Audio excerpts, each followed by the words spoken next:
Monster Energy Cup Series racing from Darlington Raceway. 70 years of racing at the track too tough to tame. And right now, a good battle heating up here for the lead. Now, NASCAR Drive, that's your live race day companion. You can follow your favorite drivers all race long with our high-definition in-car cameras. Visit NASCAR.com/drive. Great battle for the lead right here. Kurt Busch, great run around the high side, going to the inside of Brad Keselowski down the front straightaway. Brad's going to let him have it. Down into turn one, Kurt Busch never won at Darlington. You know he's seen that replay thousands of times of Ricky Craven beating him here in 2003. Yes, I think he only has a few opportunities left. A great one tonight. One car is flying. Closest finished in NASCAR, 2 1/1000ths of a second, where the two beat and bang all the way down the front stretch. But again, Kurt Busch ended up second. So look how he made this pass. Drove into turn 3. Keselowski went down low. Kurt went to the top. Look at the momentum Kurt Busch had. He was able to go to the throttle. Now he's flying down the front straightaway. Put Brad in a position where he had no choice. The fight was over getting into turn 1. Great job moving around, finding the best line for your car. Huge moment for William Byron coming off of turn 4. What a save there, man. You've got to tell me these guys are driving the heck out of these race cars. These tires are wearing out real fast. That'll get better as the race goes on, but this track will eat these tires up all night. Is he wearing the tires out like Cole Trickle did in Days of Thunder? When you slide it, even just once like that, it's very detrimental. It takes a lot out of the race car. But he's eating up Brad Keselowski. Rebounding quickly to be able to try to race for second here. We talk a lot about tires and tire wear. There it is, the throwback, the Cole Trickle City Chevy from Days of Thunder. It's not just tire wear. We're only 20 laps in. We've already seen lap traffic. And this is one of the toughest racetracks for lap traffic just because the preferred groove is so narrow. Down here at 1 and 2, this end of the racetrack where Brad Keselowski's running right now, the 24 is chasing him in. I mean, you kind of use the entire lane from the dotted line all the way to the wall. Marty. Steve, would you be surprised if I told you William Byron said his car was loose? As we saw off turn 4 a moment ago, almost lost it, and there's certainly a concern there. Early in this run, 22 laps into the run, we have the competition caution coming up at lap 35, but that was a concern for a lot of the crew chiefs down here, Steve. The wear on these tires in that first run, I know it's only 35 laps, but it can be chewed up here at Darlington. I would be much happier with a loose race car than a tight, though.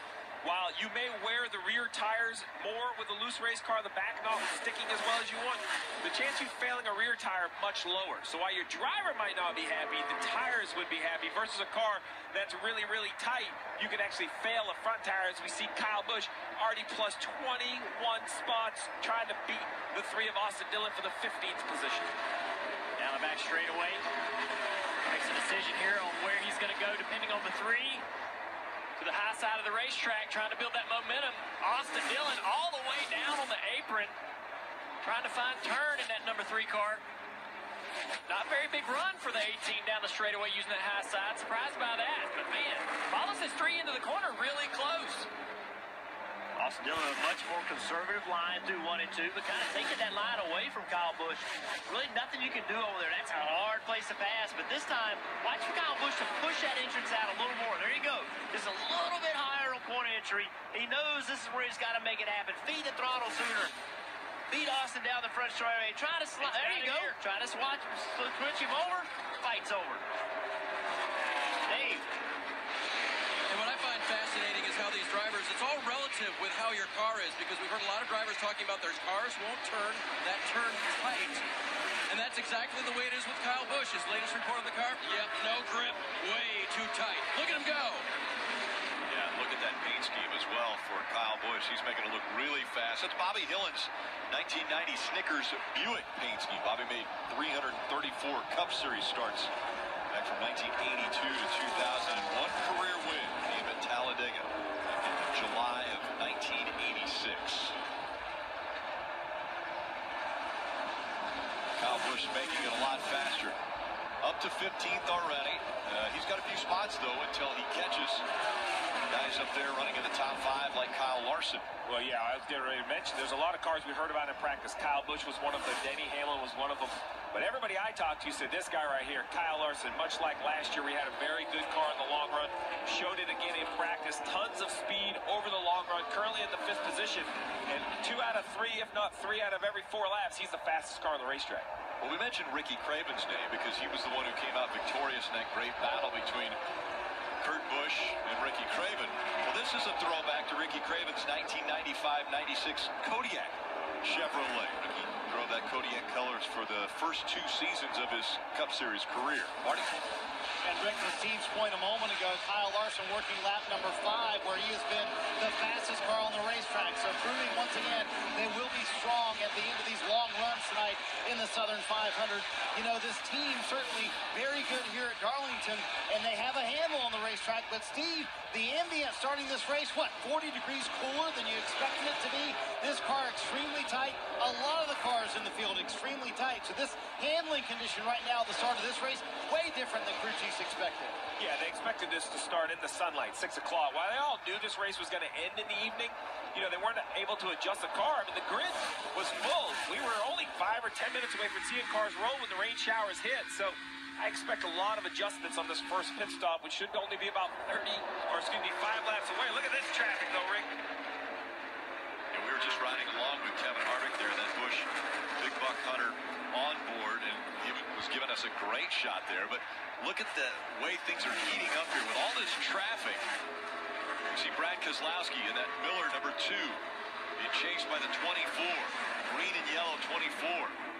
Right behind that 24, Rick, is that white and blue number 48.